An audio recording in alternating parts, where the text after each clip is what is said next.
Okay, welcome back, class. Today is lesson two in module two. And what I'm going to be doing today is giving you more of a high summary of some of the milestones in ultra marathoning history, right? As well as finish up discussion about the origins of ultra distance running. The first thing I need us to understand is that the history of ultra marathoning stretches way back. I mean, even further back than any organized sport. So in this lesson one, I talked about indigenous peoples, right, in the US. The truth about the matter is that Native Americans tribal traditions included long distance running. And that was just part of their culture, part of their traditions, their practices, and their survival strategies. What's cool about it is that these traditional practices would later influence modern ultra running culture.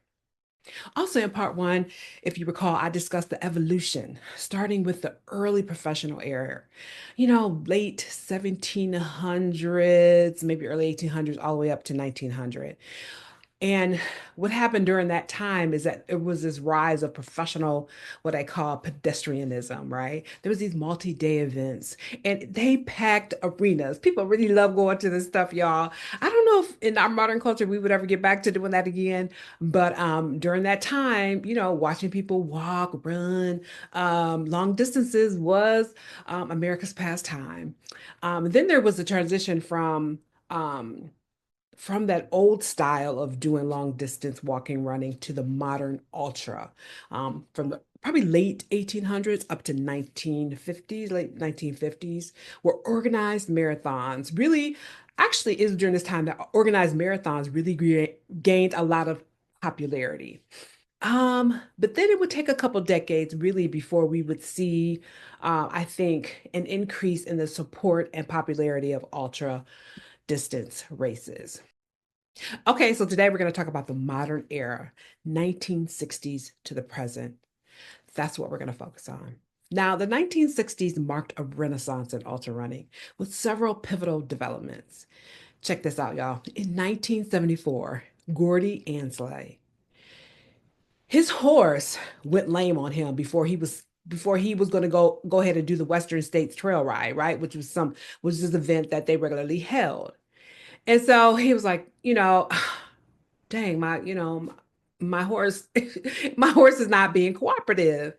And so then he made this bold decision to attempt the 100-mile course on foot, y'all. Can you believe it?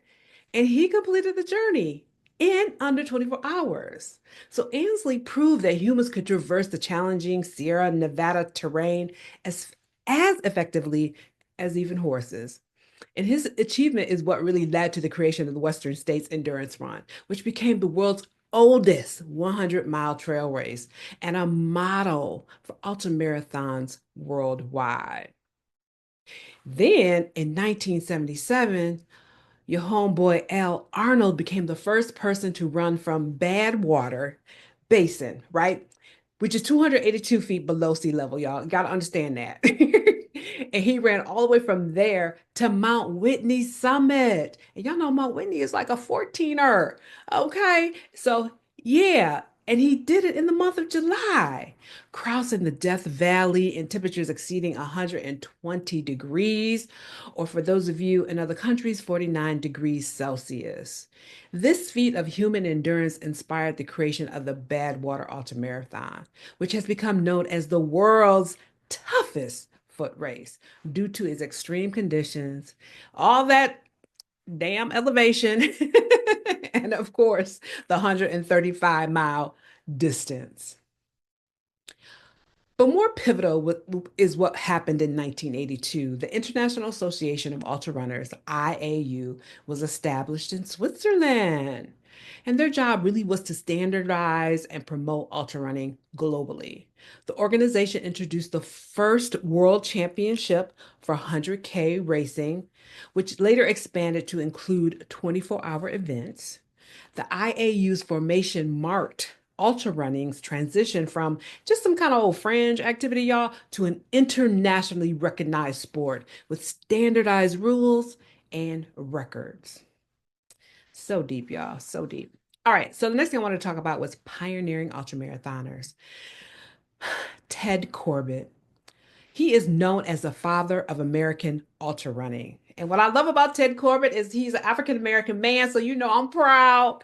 Hey, I just because I knew I had something told me. I said, there has to be some black people in this sport because there is no way I would feel the impetus to do ultra running.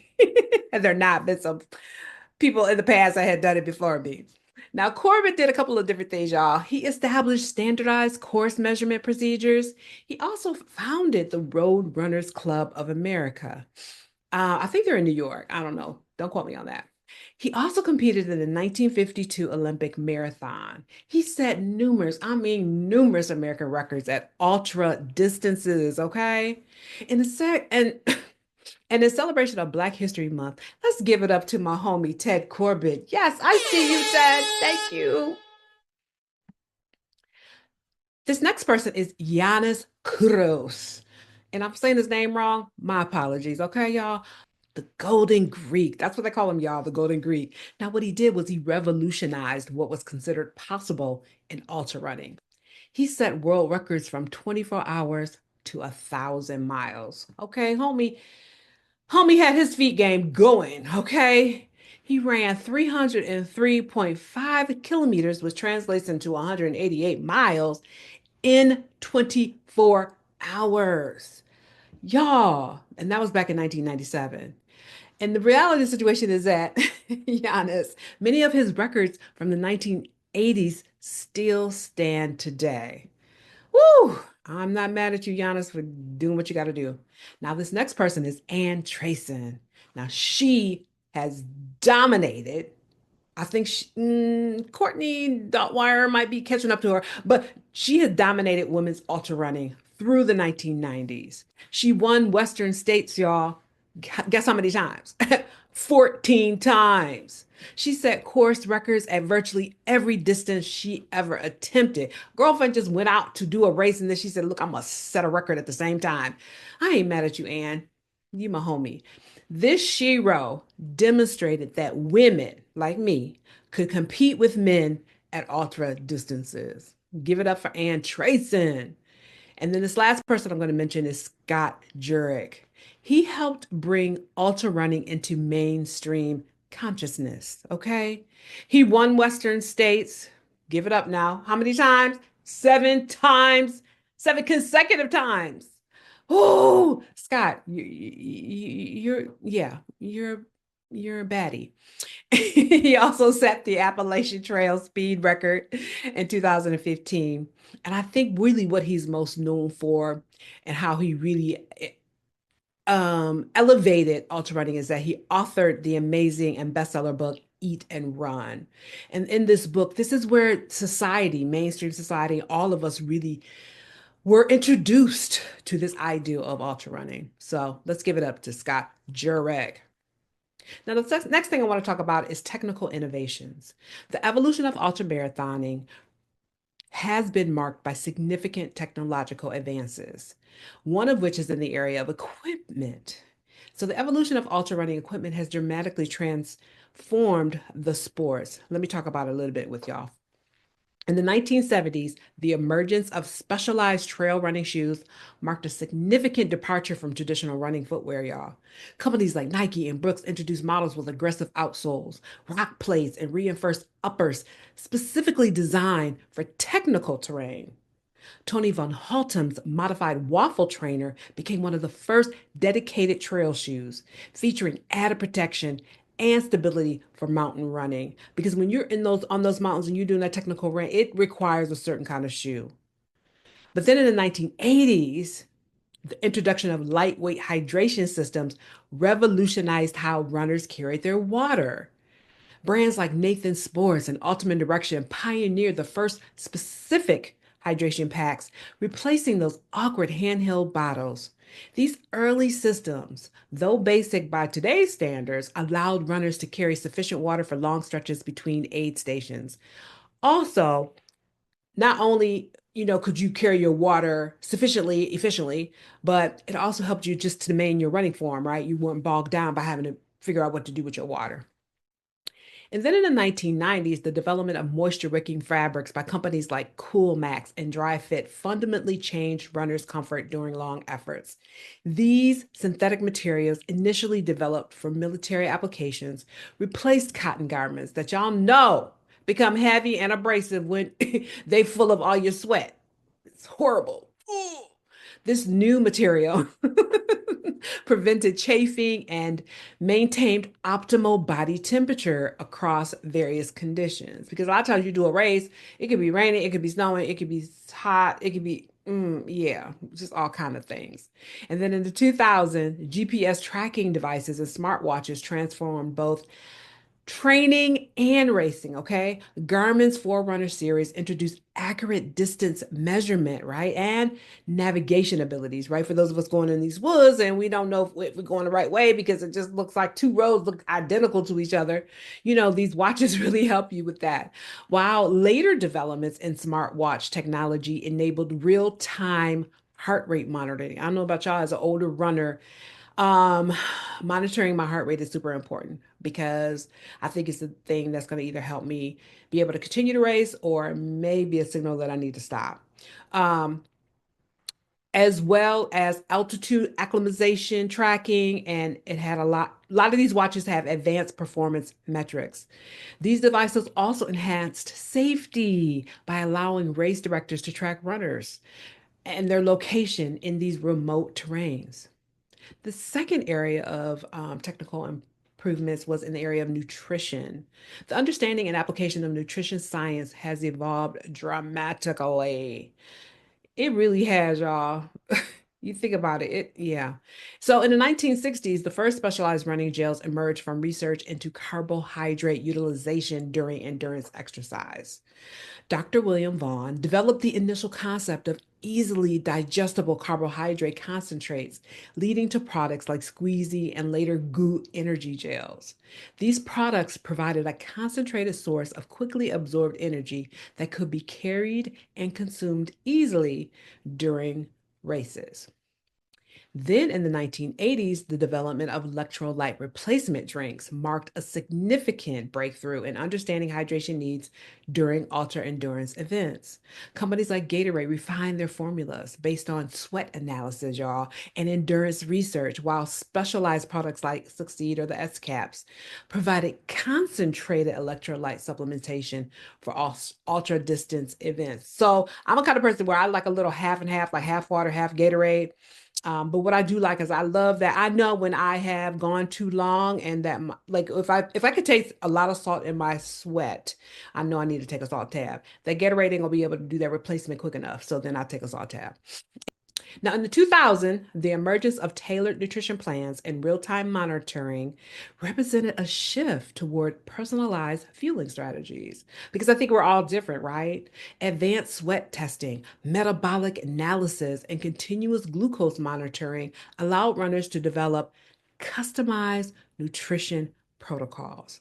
Companies like Precision Hydration began offering personalized electrolyte strategies based on individual sweat analysis, while real-time glucose monitors, right? Real-time glucose monitors, sorry, I said that wrong, enabled runners to optimize their carbohydrate intake during events. Wow, yeah, that's deep. So let's move on to modern milestone events.